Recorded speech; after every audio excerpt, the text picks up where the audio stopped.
নমস্কার বন্ধুরা, শ্রাবণীর পাকঘরে সবাইকে স্বাগত জানাই। আশা করি তোমরা সবাই ভালো আছো, আমিও ভালো আছি।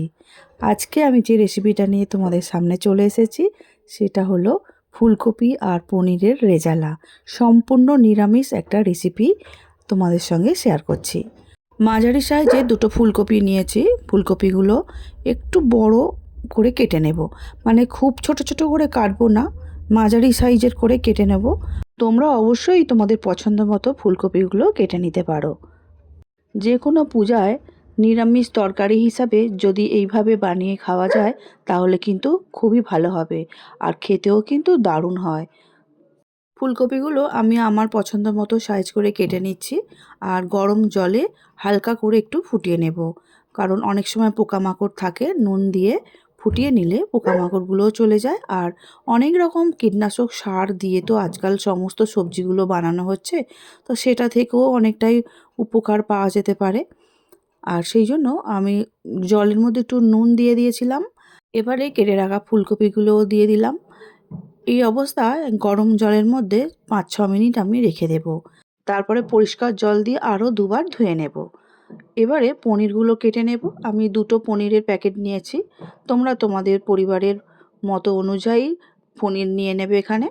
আমি এখানে দুবেলার রান্না করে নিচ্ছি, যার জন্য পনিরটাও 2 প্যাকেট নিয়েছি, ফুলকপিও একটু বেশি নিয়েছি।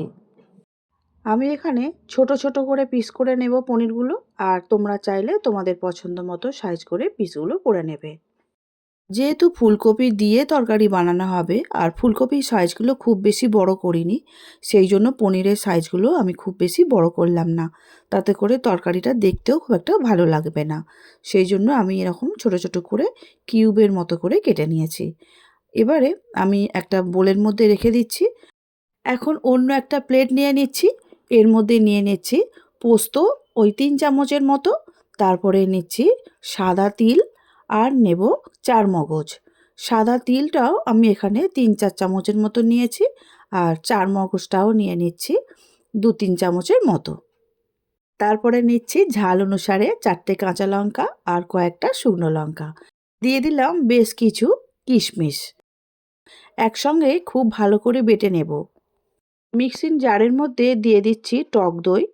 3 থেকে 4 চামচের মতো টক দইটা এখানে দিতে হবে। তারপরে যে শুকনো উপকরণগুলো আমি নিয়েছি সব একসঙ্গে দিয়ে মিক্সিতে ঘুরিয়ে একটা ফাইন পেস্ট বানিয়ে নিতে হবে।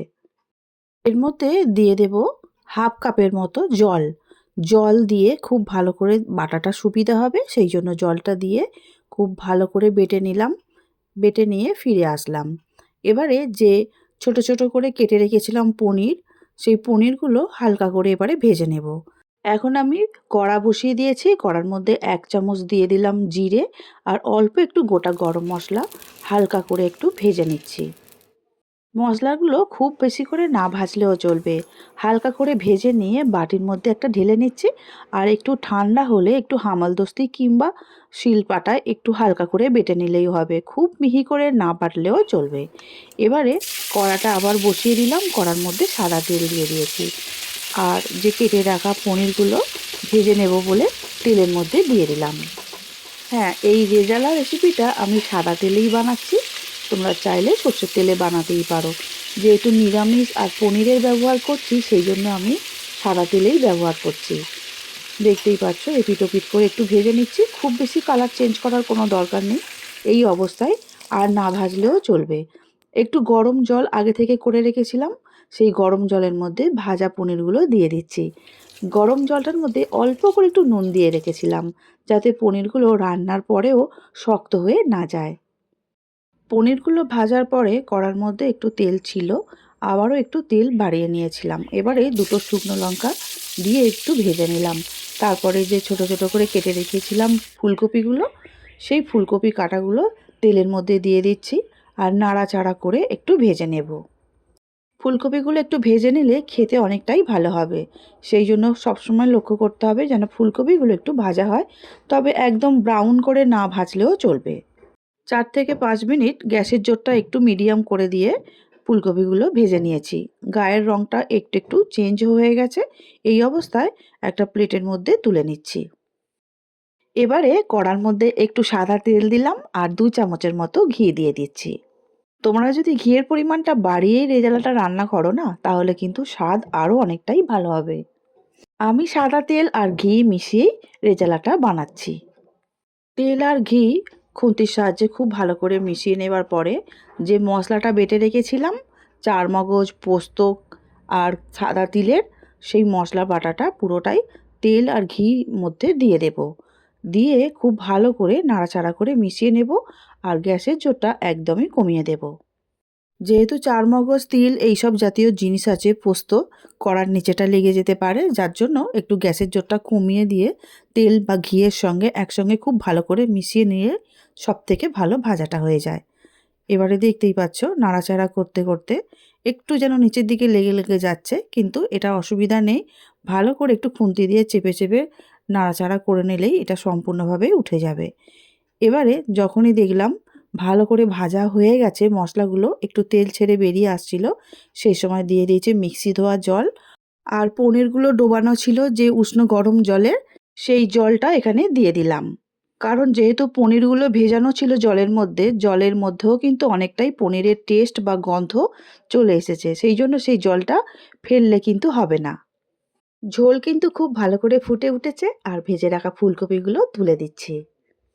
ফুলকপিগুলো তুলে দেওয়ার পরে ঝোলের সঙ্গে খুব ভালো করে একটু নাড়াচাড়া করে মিশিয়ে নিতে হবে। যেহেতু নিরামিষ রান্না, সেই জন্য একটু চিনির ব্যবহারটা এখানে আমি করছি। কারণ নিরামিষ রান্না সবসময় একটু মিষ্টি মিষ্টি পছন্দ। তোমাদের যদি পছন্দ না হয় চিনিটা বাদ দিতে পারো।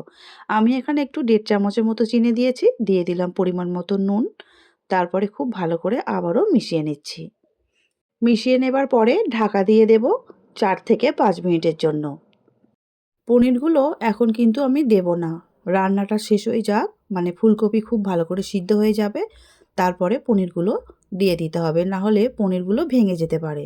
3 মিনিট পর আবারও ফিরে এলাম।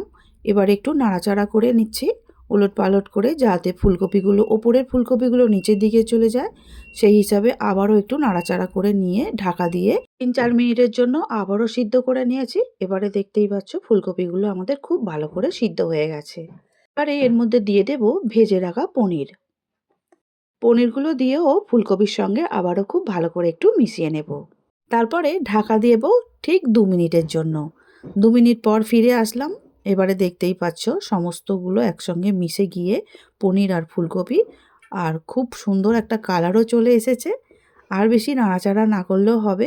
জলটা একটু যদি কমাতে চাও তাহলে আর ঢাকা দেওয়ার দরকার নেই। সবশেষে একটু দিয়ে দেব কাসুরি মেথি।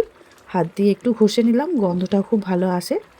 কাসুরি মেথির গন্ধটা যাতে সমস্ত তরকারির মধ্যে খুব ভালো করে যায়, সেই জন্য মাত্র 1 মিনিটের জন্য একটু ঢাকা দিয়েছিলাম। এবারে তৈরি হয়ে গেল আমাদের ফুলকপি দিয়ে পনিরের রেজালা। আজকে আমার এই রেসিপিটা তোমাদের কেমন লেগেছে অবশ্যই কমেন্টে জানাবে।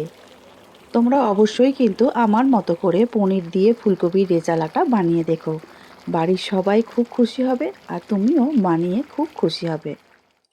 আজকের মতো আসছি, দেখা হবে অন্যদিন নতুন রেসিপি নিয়ে। সবাই খুব ভালো থাকবে, সুস্থ থাকবে। আমার ভিডিওটি সম্পূর্ণ দেখার জন্য অসংখ্য অসংখ্য ধন্যবাদ আমার সব বন্ধুদের।